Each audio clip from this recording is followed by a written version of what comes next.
তুমি কি জানো লাল দড়ি কিভাবে সরিয়ে ফেলতে হয়? এটা ষোড়শ শতাব্দীর একটা ধাঁধা।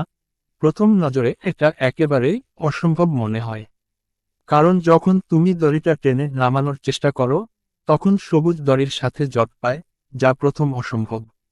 যদি আমরা দড়িটা উপরে তুলি, তাহলে শেষের দিকের বলগুলোর দ্বারা এটি আটকে যায় এবং সবুজ দড়িটা ব্লকের চারপাশে জড়িয়ে থাকে, ফলে এটি সরানো অসম্ভব। তাই আবারও অসম্ভব। যদি আমি তোমাকে বলি যে ধাঁধার সমাধান খুবই সহজ এবং দড়ি কাটা বা কোনো ক্ষতি করার প্রয়োজন নেই, তাহলে এটা কতটা সহজ তা মনোযোগ দাও। তোমাকে যা করতে হবে তা হলো তিনি লাল দড়ির মধ্য দিয়ে সুতো লাগানো একটি সবুজ দড়ি তুলে পুরোটা টেনে টেনে ব্লকটা দড়ির মধ্যে রাখলেন, তারপর সবুজ দড়িটাকে তার আসল অবস্থানে ফিরিয়ে দিলেন।